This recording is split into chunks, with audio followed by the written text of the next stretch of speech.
गांव के छोर पर, जहां सूरज की आखिरी किरणें भी डरकर लौट जाती थीं, एक पुरानी और विशाल हवेली खड़ी थी। लोग उसे भूत बंगला कहते थे। शाम ढलते ही उस हवेली के आसपास अजीबोगरीब आवाजें सुनाई देती। कभी किसी बच्चे के रोने की, कभी किसी महिला के सिसकने की और कभी किसी भयावह साये के सरसराने की। गांव में कोई भी उस हवेली के पास से गुजरने की हिम्मत नहीं करता था, खासकर रात के अंधेरे में। उस हवेली से जुड़ा एक खौफनाक अतीत था। बरसों पहले वहां एक धनी परिवार रहता था। जमींदार रणवीर सिंह, उनकी पत्नी नीला और उनकी छोटी बेटी परी। परी बहुत प्यारी और चंचल थी, लेकिन उसके अंदर एक अजीब सी खामोशी भी रहती थी, मानो वो किसी अनजानी दुनिया से जुड़ी हो। रणवीर सिंह एक क्रूर और लालची इंसान था, जिसे दौलत से प्यार था, रिश्तों से नहीं। उसकी पत्नी नीला एक नेक दिल औरत थी, जो अपनी बेटी से बेहद प्यार करती थी। एक रात गांव में एक साधु आया। वो साधु बहुत ज्ञानी था और लोगों के मन की बात जान लेता था। उसने रणवीर सिंह की हवेली के ऊपर एक काला साया मंडराते देखा। साधु ने रणवीर को चेतावनी दी, जमींदार साहब, आपकी हवेली पर एक बुरी शक्ति का साया है। ये आपकी बेटी को अपने वश में करना चाहती है। अपनी बेटी को बचाइए, वरना अनहोनी होगी। रणवीर सिंह ने साधु की बात पर ध्यान नहीं दिया, बल्कि उसे अपमानित कर हवेली से भगा दिया।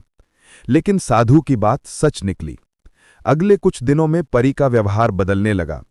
वो पहले से ज्यादा खामोश रहने लगी और उसकी आंखों में एक अजीब सी चमक दिखने लगी।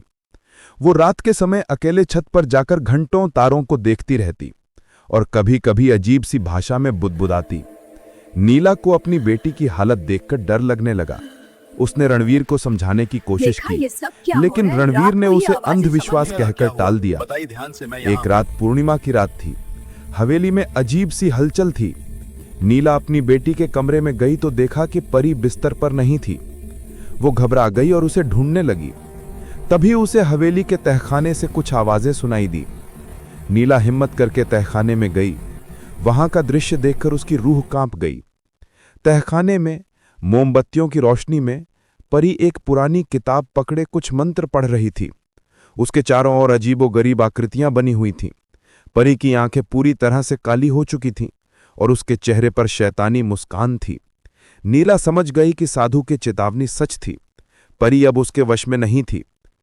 परी ने अपनी मां को देखा और उसकी काली आंखों में क्रूरता झलक रही थी। उसने एक तेज आवाज में कहा, तुम यहां क्या कर रही हो मां? ये मेरी दुनिया है अब। नीला ने डर के मारे चिल्लाना चाहा, लेकिन उसकी आवाज गले में ही अटक गई। उसी क्षण रणवीर सिंह भी वहां पहुंच गया, जो नीले की चीख सुनकर आया था। उसने देखा कि उसकी बेटी एक भयानक रूप ले चुकी थी। परी ने अचानक एक अदृश्य शक्ति से रणवीर सिंह पर हमला किया। वो हवा में उछला और दीवार से जा टकराया। उसका सर फट गया और वो वहीं ढेर हो गया। नीला अपनी बेटी के इस भयानक रूप को देखकर टूट गई। उसने रोते हुए कहा, परी, मेरी बच्ची, तुम्हें क्या हो गया है? परी ने उसकी तरफ देखा और एक भयानक हंसी हंसी।